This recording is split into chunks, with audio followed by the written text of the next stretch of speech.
Hello, my name is Mordred Viking, and I'd like to welcome you to this stream of Hearts of Iron 4, where it's just been pointed out to me that this has now been released.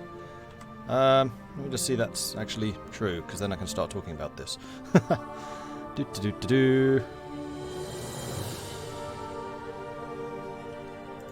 Man the guns.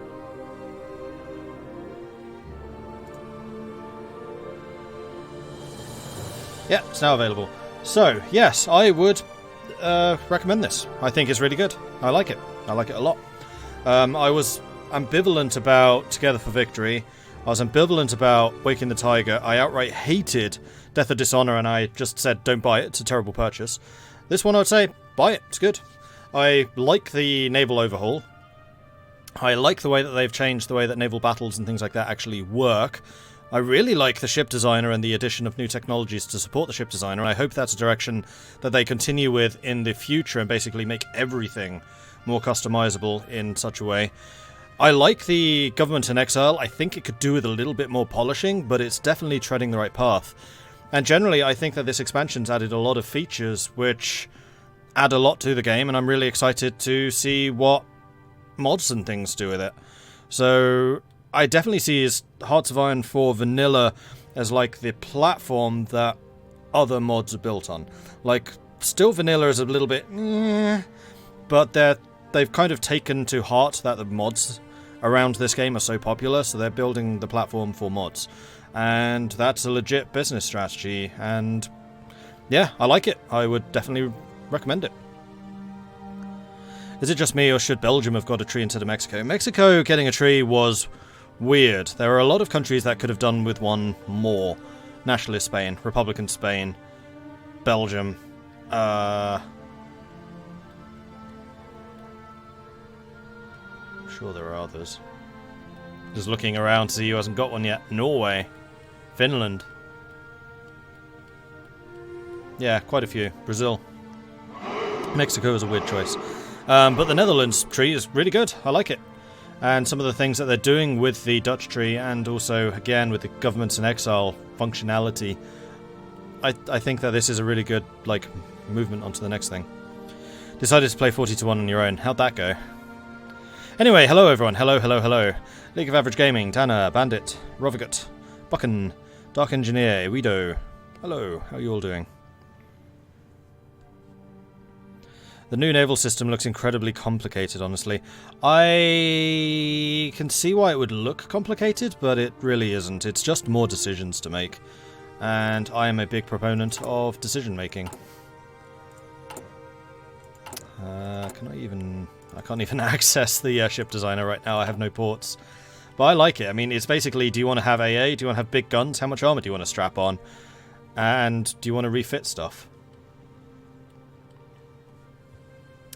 Alright, so where were we? Well, when we left off yesterday, we had launched an invasion of Morocco via Casablanca. We took all of Morocco, we took all of, well, northern Algeria, we took Tunisia, and then Spain entered the war. And Spain, of course, owned Ceuta, which was a very dangerous attack from right behind us. So we turned our armies around, beat the army in Ceuta, took a bunch of equipment off of them. However, Gibraltar fell, which was annoying, because I was hoping that we'd be able to hold on to Gibraltar and then use it as a staging ground for a war in Spain. And while we were busy with the background armies over here, a huge army arrived via Libya and pushed us straight back out of Tunisia and across Algeria again. So I now need to make a decision about whether I want to try and hold on to this territory, or if I can trust the Americans to do it, or if I want to do a naval invasion of Spain. And if I did do a naval invasion of Spain, where should I attack? I think a naval invasion of Spain would be good, because Spain is one of the few places which the Allies don't own, which is conquerable, probably, which has factories, which would be fantastic for me, because then I can request these territories and kickstart the Polish economy again. We have loads of manpower, but we have no equipment, and because the Lend-Lease system being broken, which is, I would have to say, a big negative at the moment, because the Lend-Lease system is kind of important for exiles, I could really do with getting an economy up and running again. Can you train troops in Exile? Yes, you can. And when you do so, they are based in London. So one of the comments that I had on YouTube, which I haven't responded to yet, I really must do that at some point, was saying maybe you can't get Lend-Lease because there's nowhere to send it to. No, my capital actually counts as London right now. So if I were to train troops, and I can show you this right now, train, set location, you'll notice that London is an available location for troop training. And it's the same thing. When I have supplies flowing out, they flow from London. Can I show you that? Yeah, see, they're coming in via that port, which is via London, which is all the way around here. Yeah, you can see the arrow up there moving. So all of my supply comes from London, but as soon as I claim some land in Spain, which I can do via the request state functionality from the British, then my centre of supply will be in Spain. Where does my manpower come from? It's manpower which I had left when I retreated from Poland, and also you generate some. So part of the exiled status thing is you generate manpower. So we currently actually have two pools. We have my main pool, which is this one, which is what feeds into all of my regular divisions, which are these guys without the flags. And then we have the exiled population, which is this manpower pool, and the faction leader uses that manpower to train divisions for me. So those divisions that Britain's training use British equipment, which is important. That's a very important distinction because I don't need to equip them. Britain does. So all of my strongest units right now are the ones that Britain trained because they're equipped by the British. And it uses this manpower pool. And that just goes up over time depending on how high your legitimacy is. My legitimacy is maximum, so I get a fair decent amount of manpower. Basically, people escaping from the oppression in Poland. So yeah, these divisions, as you can see, full strength, while my regular ones are less, because we don't, for example, have a single piece of artillery. I was just looking through my units, trying to make decisions about whether I wanted to keep the Mountaineers, and I am increasingly of the opinion that Mountaineers kind of suck. This is an opinion that I was starting to get during the Bulgaria playthrough, where I was using them pretty much exclusively in Kaiserreich. And if we actually compare the stats between the regular infantry divisions and the Mountaineer divisions, the regular ones are just so much stronger. Because they're basically the same. They have the same support equipment. And they have the same size. It's just that these are Mountaineers and these are not. These are a lot more expensive than these, and their stats just don't hold up at all. Speed, suppression, reconnaissance, reliability, trickle back and all that is roughly the same, though the regular divisions do generally have slightly better in that. But then when we come to the soft attack and defense, they're just crap. Soft attack of the infantry division, 80. Soft attack of the Mountaineer divisions, 54. Defense, 337. Defense, 218. Breakthrough, 37. Breakthrough, 48. It's like, why are they so bad? I've got all the technologies. Actually, no, I don't. That's why they're so bad. Ah. Whoops. Well, that just answered my own question. But even if you went for the Special Forces Capacity modifier, which is this bottom line, they are still going to be worse than the regular forces. Because they should have at least equal stats to the regulars, even without this line. So why are they so poor? Yeah, the only modifier where they actually seem just outright better is mountain attack. And even that isn't a huge difference. So if we look here, regular infantry mountain attack 0, mountain infantry attack 35, fine. Defense 10, defense 0. Movement 28, movement 10. And then everywhere else they're going to be basically the same. In fact, regular infantry is just better in the forest. Movement, regulars are faster, defense, regulars are better, movement, what's this, hills, 18, movement 10. Okay, mountains are better in the hills, attack 20, attack 0, defense 14, defense 10. So they're just better at attacking mountains and hills, and that's it. They're worse in plains. They're worse in jungle. They're probably worse in Marsh. They're worse in Marsh. What is the point of them? Well, the point of them is to attack mountains, but I'm seriously considering just destroying my 2 mountain divisions. They're really expensive for what they are. And then getting regular infantry instead, but it's not a decision I need to make right now, but it's one I probably will make.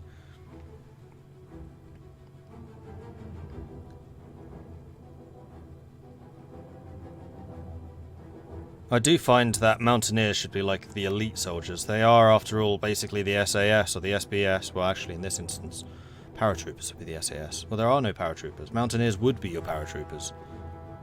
Marines. Marines have much more utility because they can actually attack beaches. Although, Marines are now also useless because of the addition of amphibious units. So, yeah, I think that Special Forces really needed a second look, because right now they are not very good. At all. They really nerfed Special Forces last patch. Yeah, they did. The nerf that they needed was to reduce their numbers. Like, their combat power should have been untouched, but they reduced both. Maybe because they're lacking some equipment in the division. I don't think so. I don't think that these numbers actually account for missing gear. Let's check that. Oh, maybe. Maybe. Yeah, see, these mountaineers have less attack. Maybe that is the problem. Well, easy way to check that one is to look at the raw numbers. So if we go to edit you... Oh, I can't compare these side by side, though. Right, so regular infantry are supposed to have an attack of 174 and 505 defense. Mountains are supposed to have 180. Okay, so mountains do have better attack. Worse defense, though. Better breakthrough, just. They cost 400 more infantry equipment.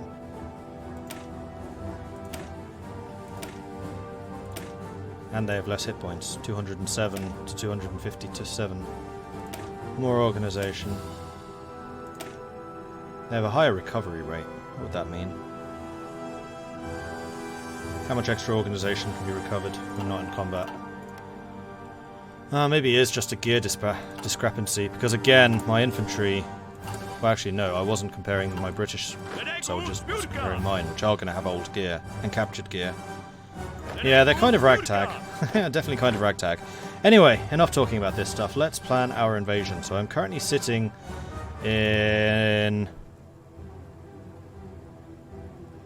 What city do we have here? We're going to call this Ceuta. And we need to decide where to attack. So there are three options. Gibraltar, which would have the closest reinforcement lines to us, and is by far away the furthest away from Germany itself. However, once we've taken it, we're going to establish a pocket, and then we're going to be attacked from all directions. We could go for Bilbao or Girona, and try and capture these passes and basically take over the... crap, what are these called?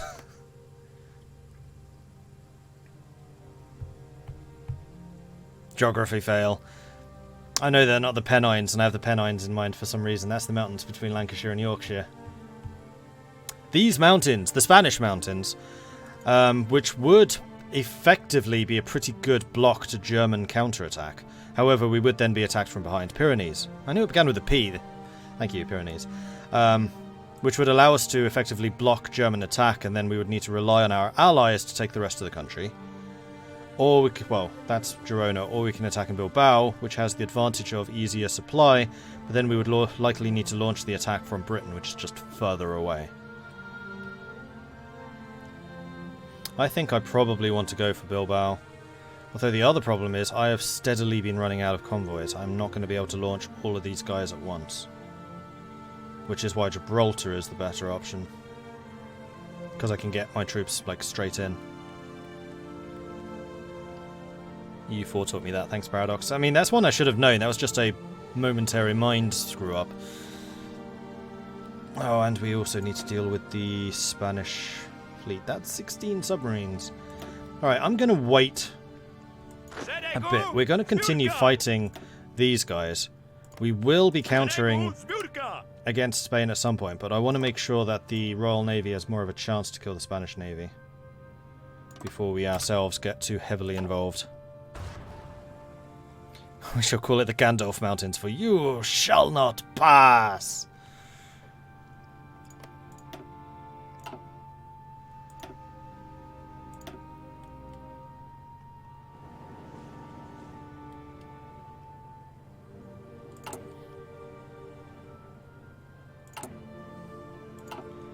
And just because I've unpaused, I'm going to say, hey, America! How about some of that gear, huh? I know you want to give it to me.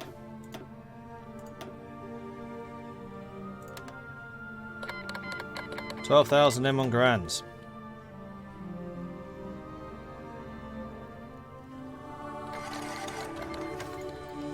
That's so irritating. This whole struggle would be a completely different story if that works properly.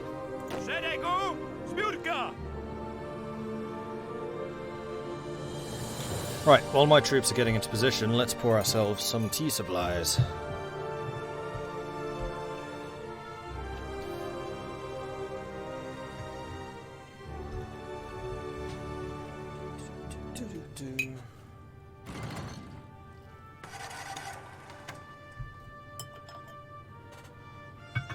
Also, I just realised my sound settings are still overlapping other windows, which are more important at this juncture. Let me sort that out too. There we go.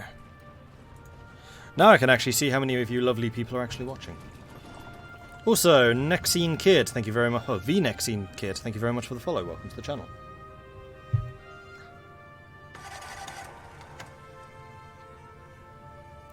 And Starman, thank you for the follow. Welcome to the channel.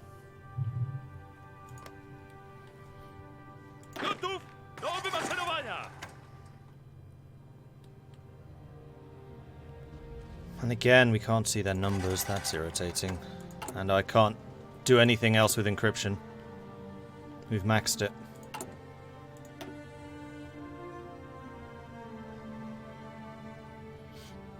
So we're never going to be able to see their stuff. I wonder if radars factor into that. If you have radar, if you can see what they have. Maybe. With ships, I reckon you probably can. We have... My submarine is hunting down some of their convoys. Go, submarine! When I saw that engagement, I wasn't expecting it to be my sub. Huzzah! Huzzah for the Polish submarine, who survived for 4 years of brutal war. Well, 3 years and a bit.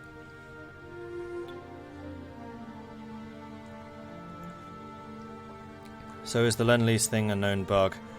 I don't know if it's a known bug, but it's definitely a bug. Have I updated to the release version? No, because I wasn't sure it actually released. But now we know it has. Hang on, I'm going to do that. Let's take a look. Because the press copy is usually a couple of weeks old compared to the release. So let's have a look. It's a good idea.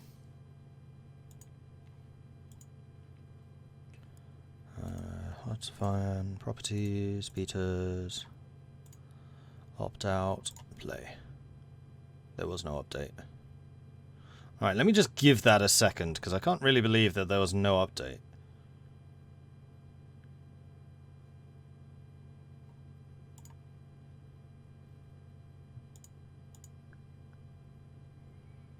No update. So I was playing on the most up-to-date thing.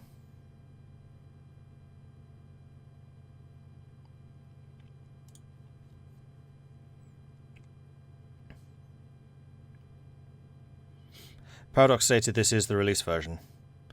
By this, what do you mean, Gen Fighter? Because I'm not sure how you can say that so obliquely about the press release version. Because I have a different version from you guys, because remember, I have early access.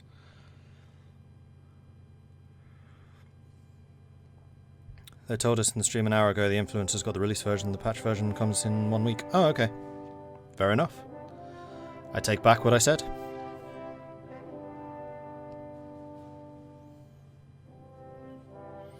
Serves me right for not watching the stream. So have they announced anything about what's going to be coming in that new expansion? Or that new patch?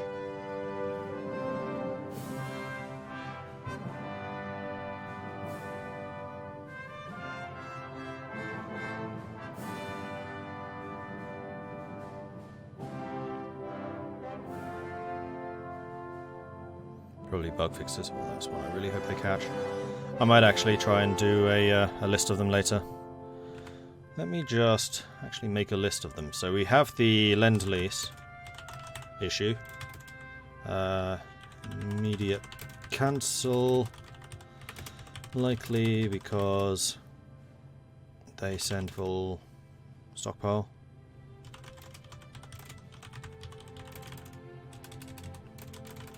As a monthly. We have the lack of factories for exiles.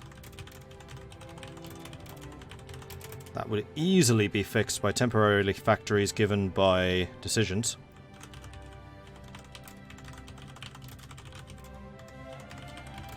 Which are basically simulating donations. What else did we have? Being able to cancel focuses is really nice, that's true. Who provides the transports for Lend-Lease? I recall an old gamer accepting Lend-Lease from the US killed my economy because I no longer have the transports available for trade.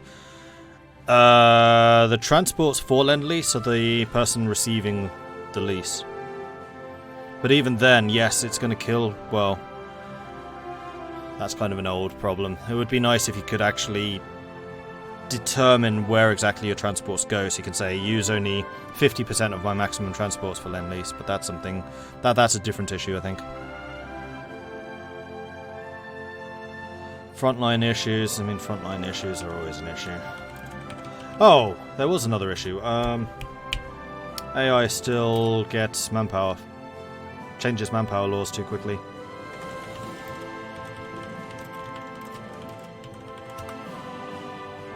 AI changes manpower laws too soon. Let me know if you think of any of the others. I think those were the big ones. The Lend-Lease and the lack of factories were, for me, the big ones. Were there any that emerged when we were playing as the Dutch? Oh, yeah, the scroll bar. Oh, crap, I've alt-tabbed. This isn't going to work.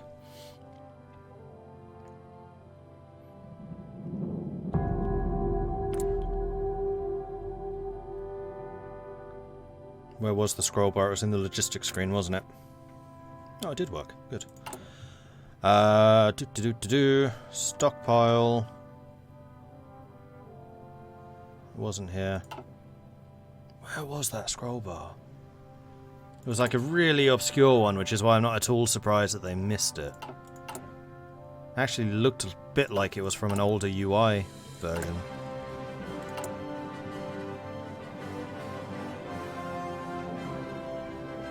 I feel like it was in the stockpile. But it can't have been. No, it wasn't stockpile.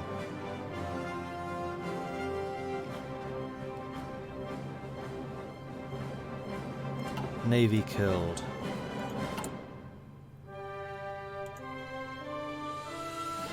Lost ships. Yeah, that's the one. Alright, so this is in the naval overview. Lost ships.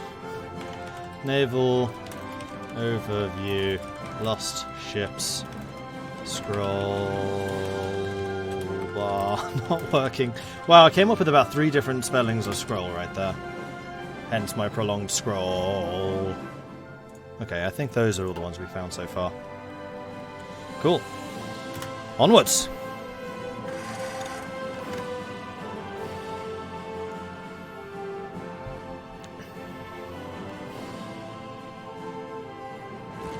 Alright, never fear. The Polish are here again. I'm going to say go ahead and launch this assault. That's not very successful, is it? If you're just going to be losing troops, then don't do it. You lot, stop.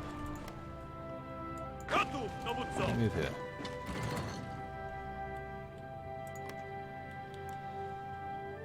So I think what we're going to need to do is wait for them to counterattack us. Or wait for them to attack us and then we counterattack.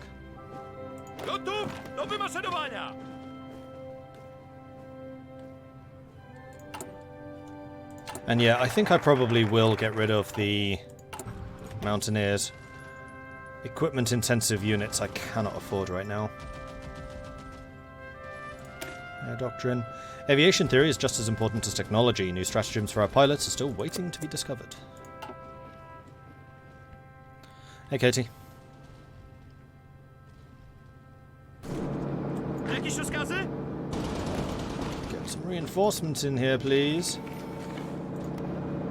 Although he's fighting in the hills, he's a mountaineer in the hills, this should be easy for him. But he's getting absolutely trounced.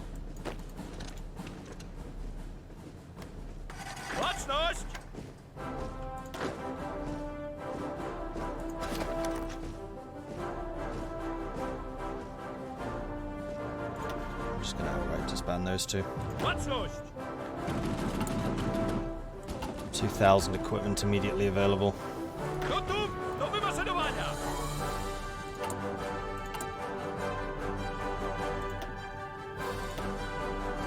Let's see if we can train 2 more. Will I go back to Kaiserreich now the DLC is out?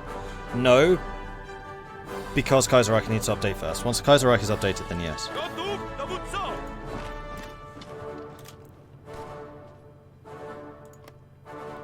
How do you fail as a government in exile? If your entire faction fails, I think. So if Britain falls.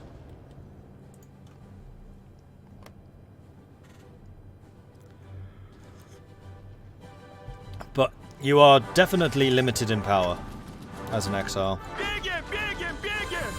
Run, run, run! See, I know what that means now. The fall of Kiev. Kiev, capital of the Ukrainian SSR, has been captured by the advancing German forces. And we have apparently got atomic research.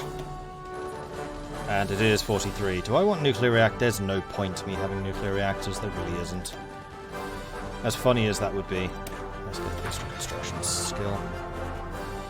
Although 43, hang on, is that... Yes. Vision time. And we can also modify the government one more step. Which should probably be the tank designer. As I do want to start researching tanks at some time.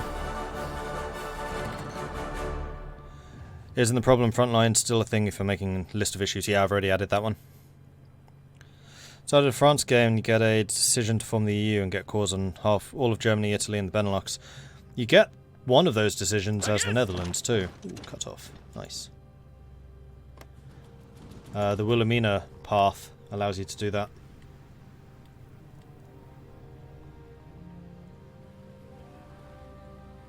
There's Minsk. Where's Brest-Litovsk? Yeah, the Germans are making good progress now, unfortunately. How are the Soviets looking? Service by requirement. Again, look how much manpower they have. They did not need to change that. And the Germans being on scraping the barrel. They basically halved their industrial output because of that. Not necessary. And America. No need for extensive conscription. Actually, that one maybe. Probably not. No, they could have been on limited conscription.